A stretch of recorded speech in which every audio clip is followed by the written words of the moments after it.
복된 소식 아름다운 소리 AM 1590kHz 시카고 기독교 방송입니다.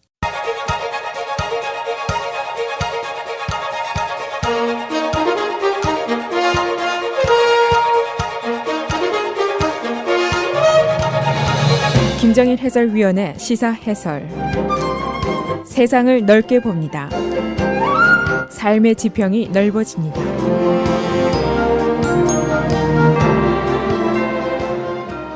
시사 해설입니다. 트럼프 대통령의 앞에 악재가 계속 쌓이고 있습니다. 그의 8개월 된 대통령 자리 지금까지 순탄치가 않았습니다만 앞으로도 순탄치 않을 것이다 하는 예상이 나오고 있습니다. 우선 어제 엘라바마 상원의원의 특별선거 트럼프 대통령이 적극적으로 밀던 후보가 낙선을 하고 말았습니다. 대신에 매우 극우적인 인물이 등장했습니다. 그리고 허리케인 피해를 입은 포르토리코 재해 구조 처리를 놓고 트럼프 대통령이 큰 비난을 받고 있습니다. 그리고 NFL 선수들과의 문화전쟁, 월요일 밤에도 선수와 구단주들이 트럼프의 발언에 한결같은 저항을 보내는 모습을 보였습니다. 그리고 또 한 가지 중요한 것, 트럼프 대통령이 큰 소리를 쳤던 오바마 케어의 폐지, 마지막 시도조차 완전히 실패작으로 끝이 났습니다.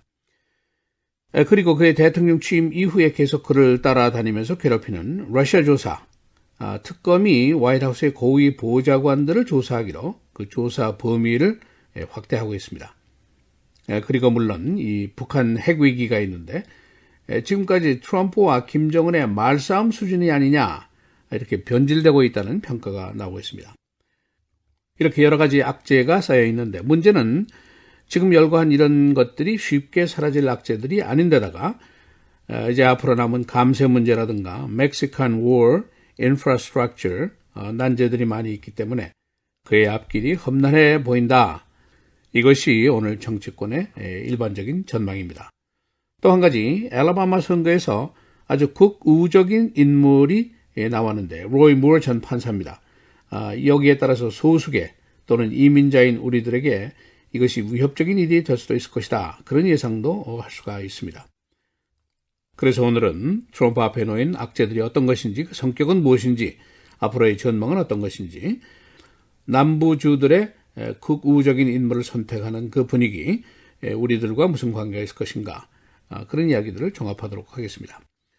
이 가끔 실시되는 특별선거 또는 보궐선거라는 것, 당시의 민심을 확실히 읽을 수 있고 또 정치 판도를 보여줄 수 있는 계기가 됩니다. 그런 의미에서 어제 있었던 엘라바마주의 연방 상원의원 예비선거, 공화당 예선이죠. 이 결과는 여러 가지 의미를 갖는다고 볼 수가 있습니다.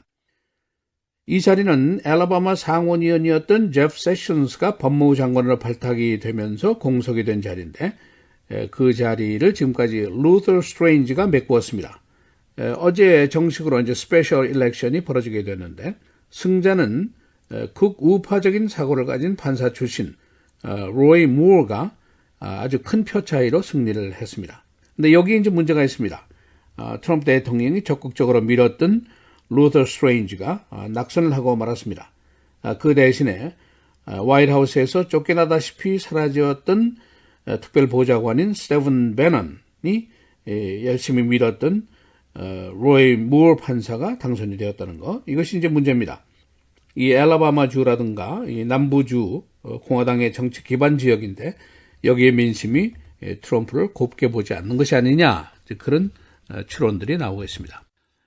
그리고 이제 공화당의 기존 체제가 불안정하다는 그 평가도 나오고 있습니다.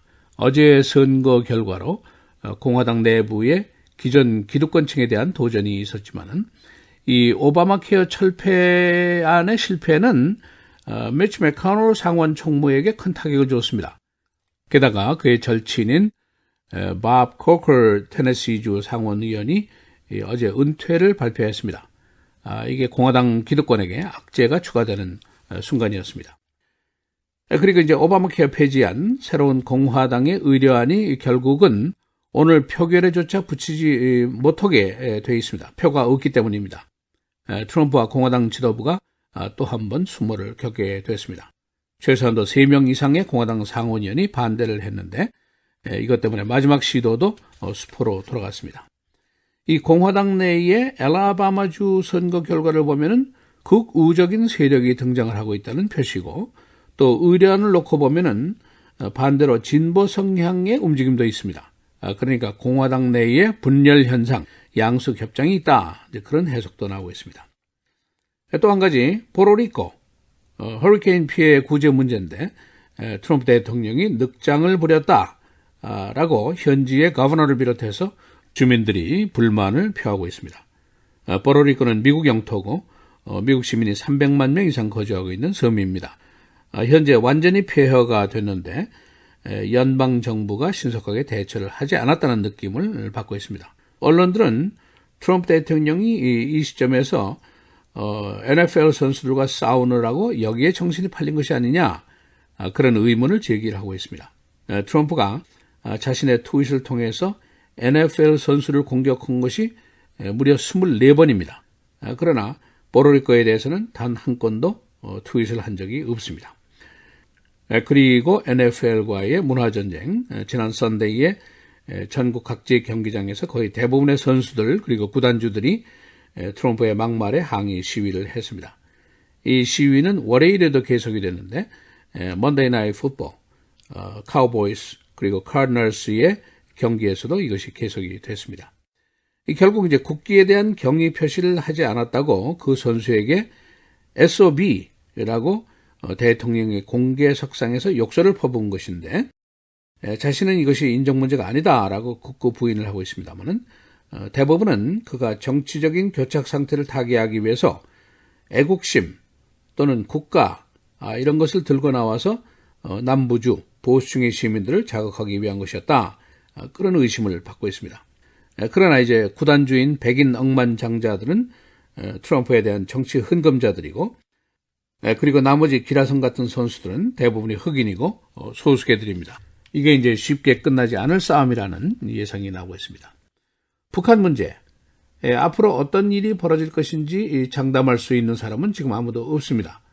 지금까지 미국과 북한의 대결은 거의 언어전쟁, 말싸움이다, 이런 이제 평가가 나오고 있습니다. 국제사회 또는 국내에서도 트럼프 대통령의 험악한 협박이 오히려 사태를 그르치고 있는 것이 아니냐, 그런 비난이 서서히 커지고 있습니다. 지혜롭지 못했다는 것이죠. 어차피 대화로 풀려면은 그렇게 험한 말을 하지 않았어야 됐다, 그런 지적이고, 그리고 말싸움을 해봤자 트럼프가 김정은에게 이길 수 없다, 그런 지적입니다. 오늘 아침 뉴스에는 알라바마 예선에서 승리한 로이 무어 판사가 이제 뉴스메이커로 각광을 받고 있는데, 아주 극우적인 사고를 가진 정치인입니다. 예를 들면은 이 사람이 판사 재직 시에 법원 청사에다가 모세 10계명, 이것을 대리석에 써서 기념비로 세운 적이 있습니다. 당연히 세금으로 운영되는 정부 청사에 특정 종교의 기념비를 세운다, 이거는 우연사항입니다. 정치와 종교에 불리는 미국에서는 상식적인 일로 간주가 되고 있습니다. 이 법원의 철거 명령을 받아서는 그는 이것 때문에 그 자리를 버린 사람입니다. 그는 이런 사고로 2번이나 법원 윤리위원회의 처벌을 받은 인물로 꼽히고 있습니다. 지금이 21세기인데 엘라바마 주민들이 이런 사람을 상원 의원으로 선택을 하고 있다. 이것은 어떠면은 지금 인종 문제가 악화되고 있고 반이민 정서가 고조되는 이 시점에서 소수계 이민자로 살아가는 우리들에게 매우 위협적인 일이 될 수도 있다, 그런 해석을 할 수도 있습니다. 시사해설 김정일입니다.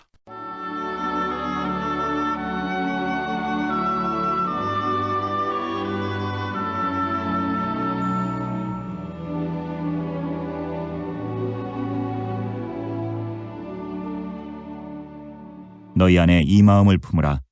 곧 그리스도 예수의 마음이니 그는 근본 하나님의 본체시나 하나님과 동등됨을 취할 것으로 여기지 아니하시고 오히려 자기를 비워 종의 형체를 가지사 사람들과 같이 되셨고 사람의 모양으로 나타나사 자기를 낮추시고 죽기까지 복종하셨으니 곧 십자가의 죽으심이라.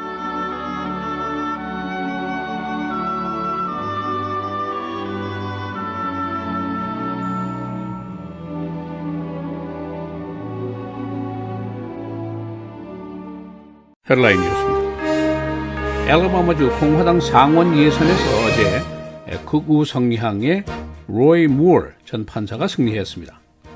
트럼프 대통령이 지지했던 루터 스트레인지는 낙선당했습니다. 무어의 승리는 트럼프와 공화당 지도부에 대한 도전으로 해석이 됐습니다. 무어는 동성애 문제 등에 대해서 극보수적인 사고를 가진 인물입니다. 트럼프 대통령에게 정치적인 악재가 계속 쌓이고 있습니다. 엘라바마 상원의원 선거, 포르리코 제9조 늑장, NFL 선수와의 문화전쟁, 북한과의 언어전쟁, 오바마 케어 폐지 최종 실패 등입니다. 그는 아직도 재임 8개월 동안 한 건도 공약 사항을 입법화하지 못했습니다.